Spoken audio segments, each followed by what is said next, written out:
यहाँ right side में यहाँ लगा हुआ है फाइट, ये लगा हुआ फाइट, ये लगा हुआ है फाइट फाइट फाइट फाइट और फाइट।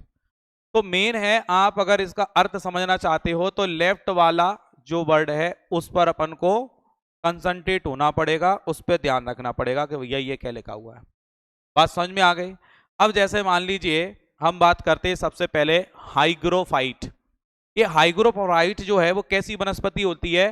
बोले दलदली एवं भूमध्य रेखीय आर्द्रता वाली वनस्पति होती है। दलदलीय क्षेत्र की वनस्पति उसको कहा जाता है क्या? हाइग्रोफाइट।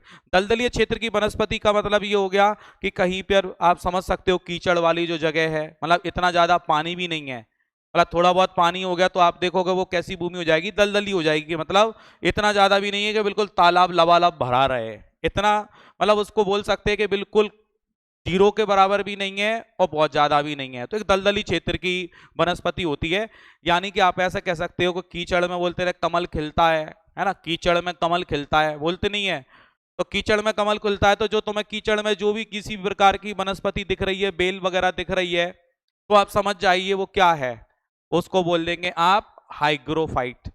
एक दोस्त अपने दोस्त से बात करते हुए चला जा रहा था, मोबाइल पे चला जा रहा था। अब चला जा रहा था तो अचानक से बात करते करते उसको ध्यान नहीं गया, आगे कीचड़ थी, ठीक है, और सीधा दलदल में सरक गया। अब उसके मुंह से क्या शब्द निकला? हाई गिरो। ठीक है, क्या कहता है? हाई गिरो। तो अब वो जिससे बात कर रहा था ना, वो क्या कहता? कहां गिरो? अबे दलदल में गिरो, अबे दलदल में गिरो। अरे यार मैं देखा ही नहीं पाया, हाई गिरो। तो हाई गिरो, बोले कहां गिरो? बोले दलदल में गिरो। अरे मैं अभी आता हूँ, अभी आता हूँ तेरे को बाहर निकालने, तू वही रही हो, ठीक है, हाथ पैर चलाता रही हो, नहीं अंदर चला जाएगा, फिर मिलेगा नहीं, तो कवरेज एरिया के बाहर हो जाएगा। हाई ग्रो फाइट, देखो फाइट को तो कोई दिक्कत ही नहीं है, सब में फाइट लगाए। मैंने हाई गिरो, तो बोले कहां गिरो भैया, कहां गिरो? बोले दलदल में गिरो। यार तेरी बातों में आके मेरे का ध्यान चला गया और सीधा दलदल में चला गया। ठीक है, तो दलदलीय क्षेत्र की वनस्पति, बस आपको कुछ नहीं करना, बस आपको ये दो शब्द याद रखना है। एक तो याद रखना है ये वाला, और दूसरा याद रखना है ये वाला। तो आपके दिमाग में रहेगा कि हाइग्रोफाइट क्या है? बोले हाइग्रोफाइट दलदलीय क्षेत्र की वनस्पति है। कोई जरूरी थोड़ी है कि आपको पूरी लाइन ऐसे की ऐसे ही याद करना हो। मेन आप यहां से ये वर्ड को उठा लो बस, ठीक है। दलदलीय एवं भूमध्य रेखीय आर्द्रता वाली वनस्पति। भूमध्य रेखीय का मतलब जहां से इक्वेटर जाती है, जहां से भूमध्य रेखा होकर गुजरती है। तो भूमध्य रेखा जिन क्षेत्रों से होकर गुजरती है उन क्षेत्रों की वनस्पति जो होगी वो कैसी? ज्यादातर दलदलीय क्षेत्र की वनस्पति होगी। तो यहां पर ये जो है याद रखना है, जेरोफाइट। जेरोफाइट मरुस्थलीय क्षेत्र की वनस्पति। जैसे आपने देखा कि भाई जो कैक्टस वगैरह होता है वो स्पेशली कहाँ मिलेगा अपन को? मरुस्थल में ही मिलेगा ना, कैक्टस तो मरुस्थल में ही मिलेगा। तो मरुस्थलीय क्षेत्र की वनस्पति अगर है तो उसको अपन क्या कह देंगे? उसको बोल देंगे जेरोफाइट। ठीक है, तो आपको मालूम है कि मरुस्थलीय क्षेत्र हमारी इंडिया में कौन सा है? राजस्थान है। राजस्थान रेगिस्तान, राजस्थान में रेगिस्तान है और रेगिस्तान के अंदर कैक्टस वगैरह है। तो वो जो वनस्पति जो स्पेशली मरुस्थल में होती है वो कैक्टस इसका सबसे अच्छा उदाहरण है, जिसे नागफनी बोलते हैं। ठीक है, तो वो जो उदाहरण है सबसे अच्छा, वो उसको किस कैटेगरी में रखेंगे? जेरोफाइट। अब जेरोफाइट से कैसे याद रखोगे? बोले मरुस्थलीय क्षेत्र में जो पानी होता है वो कैसा होता है? बोले पानी होता है तो वो जीरो होता है। मरुस्थलीय क्षेत्र में जो पानी होता है जीरो, या अपन ऐसे कहेंगे मरुस्थलीय क्षेत्र में दूसरे पौधे होते हैं तो वो कैसे होते हैं? बोले जीरो होते हैं। जैसे मरुस्थल है ना, रेगिस्तान दिख रहा है, तो रेगिस्तान में तो भैया कैक्टस ही रह पाएगा, दूसरे पेड़ तो रह नहीं पाएंगे। ऐसा नहीं है कि भैया रेगिस्तान और रेगिस्तान में आम का पेड़ लग रहा हो, ऐसा हो ही नहीं सकता, क्योंकि जलवायु का भी इफेक्ट पड़ता है पेड़ पौधों पर।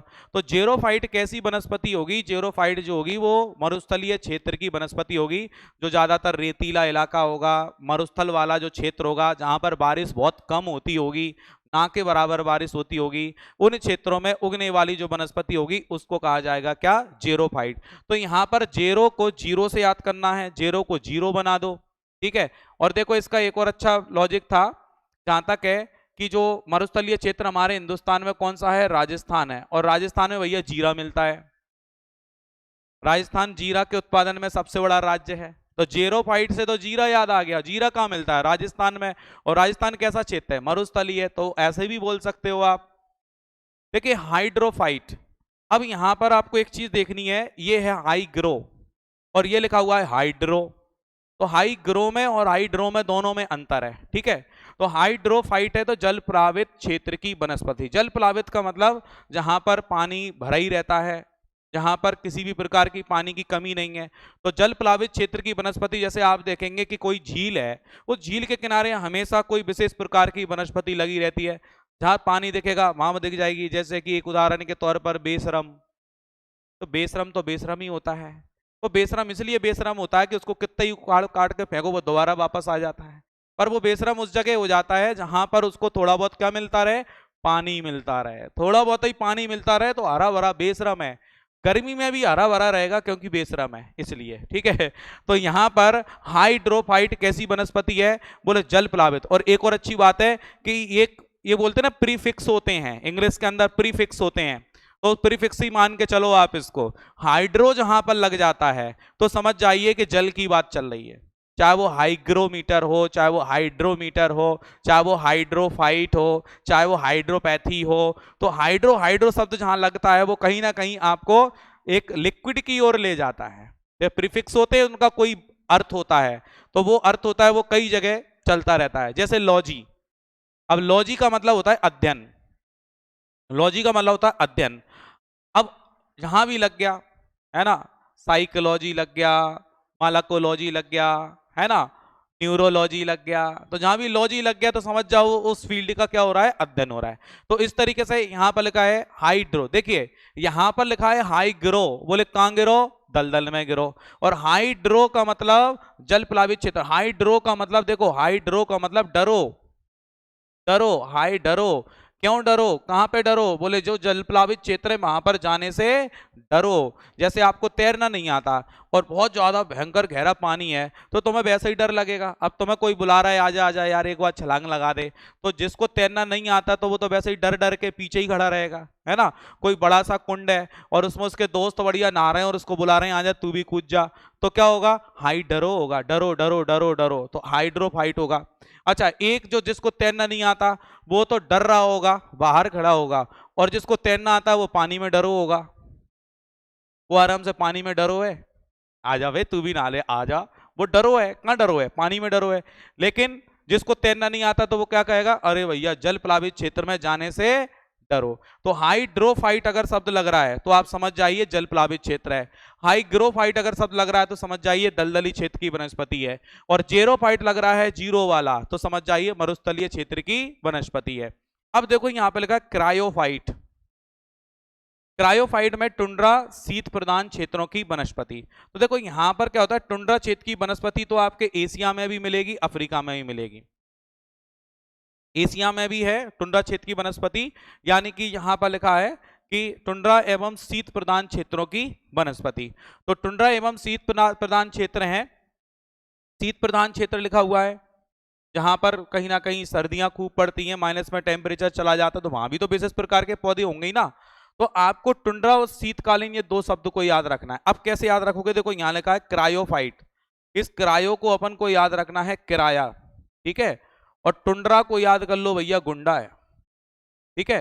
तो एक अंकल एक व्यक्ति को किराए से दुकान दे दी तो भैया अंकल जी उससे बार बार किरायो मांग रहे हैं, और यार किरायो दे दे यार किरायो दे दे, पर वो गुंडा है, बोला नहीं दे रहा, ठीक है। तो अंकल बड़े ठंडे दिमाग से शीत प्रदान का मतलब बड़े आराम से ठंडे दिमाग से बोला है भैया गुंडा है वो तो, और इससे आराम से ही मांग लो तो ठीक है, नहीं वाला भी और ज्यादा टेढ़ा बोलेगा। तो शीत प्रधान और टुंड्रा क्षेत्र की जो वनस्पति होगी उसको आप क्या कह दोगे, उसको आप कह दोगे कि ये जो वनस्पति होगी क्रायोफाइट होगी। क्रायो का मतलब क्या मांग रहे हैं, उससे किराया मांग रहे हैं, पर वो किराया क्यों नहीं दे रहा, क्योंकि वो कौन है, गुंडा है। तो टुंड्रा एवं शीत प्रदान क्षेत्र की जो वनस्पति है उसको बोला जाएगा क्या, क्रायोफाइट। अब देखो अगला लिखा है हेलोफाइट। हेलोफाइट नमकीन क्षेत्र में पाए जाने वाले, यानी यहां पर खारा पानी पाया जाता है, जो नमकीन क्षेत्र होता है साल्टी बिल्कुल, तो खारे पानी वाले क्षेत्र में जो वनस्पति होती है उसको कह देते हैं क्या, हेलोफाइट। क्या कह देते हैं, हेलोफाइट। हेलो का मतलब यह है कि भैया दो रिश्तेदार आ गए और हेलो हेलो हेलो, अरे बैठो बैठो बैठो, फिर नमकीन लाओ भैया, नाश्ता वास्ता कराओ मेहमानों को। तो मेहमानों ने नमकीन खा लिया, चाय पी ली, चाय पीने के बाद पता नहीं कौन सी ऐसी बात आ गई बीच में कि झगड़ा हो गया। तो पहले कर रहे थे हेलो हेलो, फिर हो गई उनमें फाइट फाइट, तो बन गया क्या, हेलो फाइट। और वो नमकीन वमकीन सब खा के चले गए, तो फाइट होने के बाद में कह रहा यार फालतू के नमकीन और खराब कर दिया, पूरी मिठाई खा गए, नमकीन खा गए, पूरा खर्चा करवा दिया फालतू का, और लड़ लड़ा के चले गए। कैसे कैसे रिश्तेदार आते हैं। तो पहले हेलो किया, फिर बाद में फाइट हो गई, नमकीन खा के चल पड़े। तो हेलो फाइट कैसी वनस्पति होगी? बोले नमकीन क्षेत्र की वनस्पति। नमकीन का मतलब जहां पर खारा पानी ज्यादा दिखाई देता हो, तो वहां पर आपको याद रखना है हेलोफाइट। अगला लिखा हुआ है ट्रायोफाइट। उष्ण कटिबंधीय जलवायु वाली घास एवं वनस्पति। देखिए उष्ण जो लिखा हुआ ना, इसका मतलब गर्म होता है। ठीक है, उष्ण का मतलब क्या होता है? गर्म होता है। जैसे शीत का मतलब ठंडा होता है, ऐसे ही उष्ण का मतलब गर्म होता है। तो यहाँ पर क्या करना है, यहाँ पर लिखा हुआ है उष्ण कटिबंधीय जलवायु वाली घास एवं वनस्पति। बोले ये उष्ण कटिबंधन जो है ना, बड़ा कठिन शब्द होता है यार, बड़ा कठिन शब्द होता है उष्ण कटिबंधीय। जो क्या होता है, तो आपको कुछ नहीं करना, ये कठिन शब्द है ना, इसको बस ट्राई करते रहो, याद हो ही जाएगा। ट्रायो ट्रायो ट्रायो का मतलब इसको ट्राई करते रहना, आपको याद हो जाएगा। उष्ण कटिबंधीय जलवायु वाली घास एवं वनस्पति है। कैसी है? उष्ण कटिबंधीय है। ठीक है, तो उष्ण कटिबंधीय जो ट्रॉपिकल बोलते हैं उसको, कुछ ट्रॉपिकल वगैरह बोल देते हैं, तो ट्रॉपिकल वाली जो मतलब जो भी वनस्पति है, तो इसको ये जो घास एवं वनस्पति है, इसको बोल देते हैं अपन क्या? ट्रायोफाइट। यानी इसको ट्राई करना है कि अपन को ये याद हो जाए। उष्ण कटिबंधीय, बस इस शब्द को आपको पकड़ना है। अब देखो अगला लिखा है लिथोफाइट। कड़ी चट्टानों में उगने वाली वनस्पति। कड़ी चट्टानों में उगने वाली वनस्पति, उसको कह देते हैं क्या? लिथोफाइट। अब आप कहोगे कड़ी चट्टानों में कैसे? तो आपने देखा होगा कोई बहुत बड़ी चट्टान होती है, चट्टान के बीच में दरार होती है, और उस दरार के बीच में भी आपको कोई विशेष प्रकार की कोई वनस्पति दिख जाएगी। जैसे एक पौधा, एक वनस्पति होती है, उसको पत्थर चटा बोलते हैं। क्या बोलते हैं उसको? पत्थर चटा। तो पत्थर चटा इसलिए बोलते हैं क्योंकि पत्थर पत्थर से चटा रहता है, इसलिए पत्थर चटा बोल देते हैं।